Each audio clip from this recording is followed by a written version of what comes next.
hujumkor futbol kutdik jamoalardan, lekin ular taktik futbol namoyish etishdi. Mana endi penaltilar aktiv jarayoni. Abduvohid ketdi. Birinchi zarbani qaytar va omad bilan boshlaylik. Nuravkan to'p oldida zarba yo'llandi. Abduvohid topgandek edi.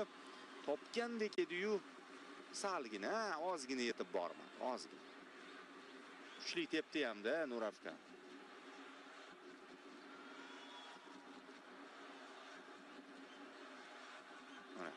Ozgina santimetrlar yetmadi. Bizdan Eldor Shomurodov boshlab beradi.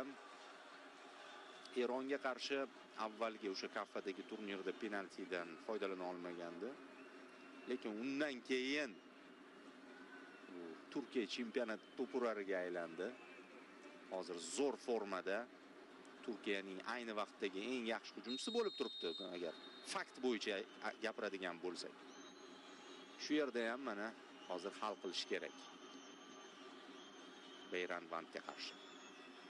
Eldor zarba, barobar, ishonchli, xotirjam va ayyorona zarba. Eldor ortiqcha emotsiyasiz. Nega? Chunki u jamoaga ko'rsatish kerak. Hammasi normal ketyapti. Nazorat ostida.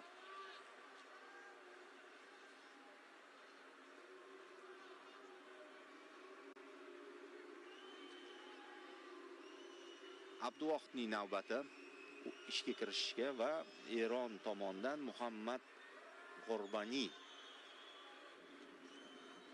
darvoqe al-vaqtida o'ynaydi Birlashgan Arab Amirliklarida. G'orbani Ne'matov.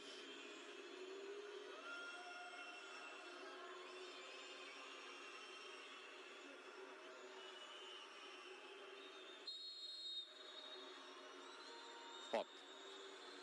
Tomosha qilamiz. G'orbani zarba markazga tepdi.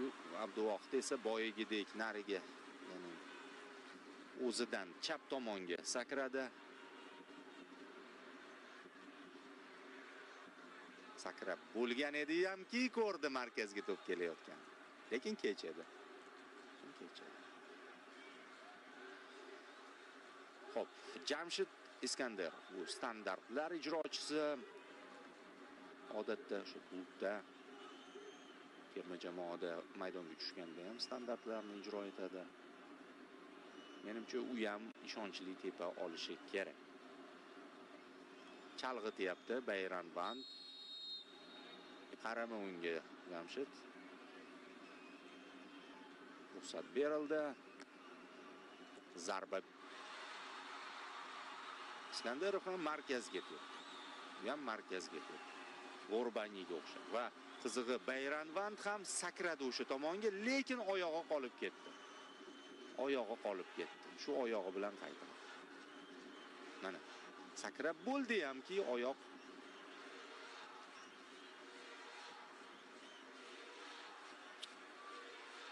endi mayli, hozir hamma narsa Abduvohidga bog'liq. Hali imkoniyatlari bor. Ne'matovda Mahdi Abduvohid qutqarasan. Qutqaradigan joyi. Zarba yaxshi. Ne'matov qutqarasan dedik, qutqardi. Bunday gapga kiradigan yigit. Qiyin vaziyatda sahnaga chiqdim. Juda ham zo'r. Pastki burchakdan olib chiqdi. Abdulla Abdullayev, himoyachi. Shu boy qizilli epizodda qatnashdi-yu, bu unutilishi kerak. Mana hozir yaxshi tepib bersa bo'ldi, unutamiz. Ruxsat bor. Abdullayev juda ham ishonch bilan tepyapti, pastki burchakka yumalatib. Taxminan Eldorga o'xshab, faqat bu tarafga. Nariga burchakka, pastki burchakka. Beyrand Vand chalg'itishga maksimum harakat qilyapti har gal. Shunga qaramasdan turib tepdi.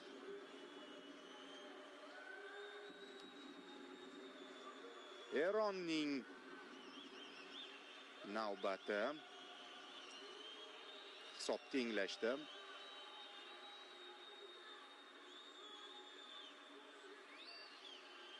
Top oldida Majid Husaynov. Bu ham Turkiyada o'ynaydi, Kayserisporda.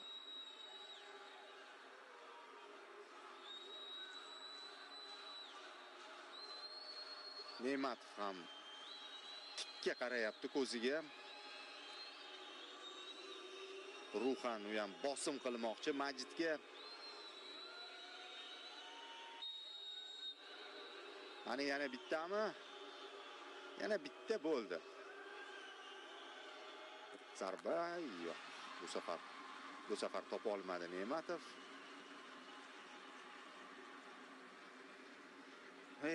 Eron bilan shuncha hayajonli o'yinlarni boshdan kechirib yetmaganiga yana penalti tepishyapmiz bular bilan. Bir video ko'rdim, eronlik jurnalistlar yana O'zbekistonmi deyotgan. Rustam Ashurmatov. Bu ham Eron chempionatida o'ynaydi, yaqindan boshlab.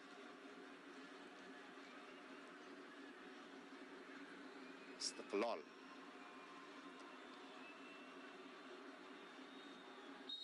Yaxshigina pushkasi bor Rustamning ham. Ana Ashurmatovning zarbasi kuchli tepdi. Beyrand Vand yetib bora olmadi bu to'pga. Teng ketyapmiz. O'zaro o'yinlarimiz qanday o'tsa, penaltilar ham shunday o'tyapti. Sinxron xatolar, sinxron aniq zarbalar, hammasi teng-teng. 3-3 va oxirgi zarbalar bu yo'q. Bo'ldi. Ana endi kulminatsiyaga yetib keldik. Erondan oxirgi zarba ijrochisi 5-raqamdagi Millat Muhammadi. Tajribali 32 yoshda himoyachi, chap qanotda o'ynadi. Chapaqay.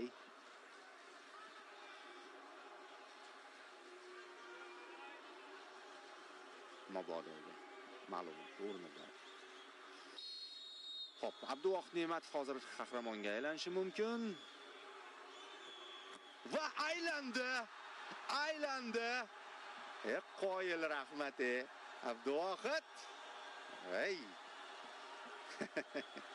Shaxsan beraman deyapti to'pni. Kim tepadi bizda oxirgi zarbani? Ana o'shanga beradi to'pni hozir Abduvohid. Super save deb qo'yaylik, o'yinda kamroq shunaqa vaziyatlar kam bo'ldi. Akmal Mazgavoy, Birlashgan Arab Amirliklari chempionati vakili, Birlashgan Arab Amirliklarida bizga hal qiluvchi zarba bilan g'alaba keltirishi mumkin. Kayfiyati yaxshi, o'ziga ishonyapti. Beyrand Vand chalg'itishga qancha harakat qilmasin, Akmal sovuqqon futbolchi. Ishonamiz. Zarba! Gol! Yana yutdik Eronni. Ketma-ket ikkinchi marta penaltilar seriyasida, lekin o'sha qizil bilan yanada bu g'alaba yoqimli bo'lyapti bizga. Zo'r tepdi. Akmal Mazgavoy chiroyli nuqta qo'yib berdi. Bu o'rtoqlik turniri, lekin mayli, bu ham bir yutuq. Eron ustidan erishilgan har qanday g'alabamiz yutuq. Va mana milliy jamoa futbolchilari, shtab a'zolari hamma birgalikda g'alabani nishonlamoqda. Abduvohid albatta, Abduvohid Ne'matov. Uning muhim pallada sahnaga chiqishi Fabio Cannavaroga bir kichik boshlanishiga kubok olib kelmoqda. Al-Ayn kubogi. Tabriklaymiz g'alaba bilan. Eronga har doimgidek respekt, yaxshi o'yin uchun biz hurmat qilamiz. Azaliy raqib bo'lishiga qaramasdan bu jamoa baribir Osiyoning bizga yaqin bo'lgan mamlakatlarida.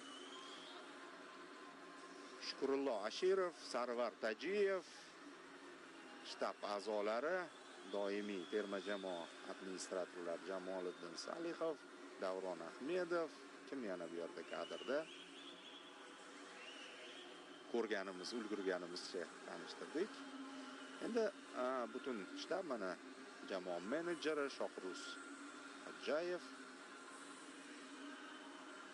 Fabio Cannavaro, tabriklar.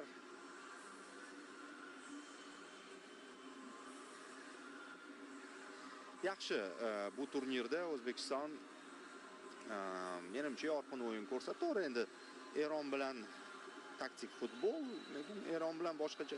O'zi reportaj davomida aytdim-ku, Misr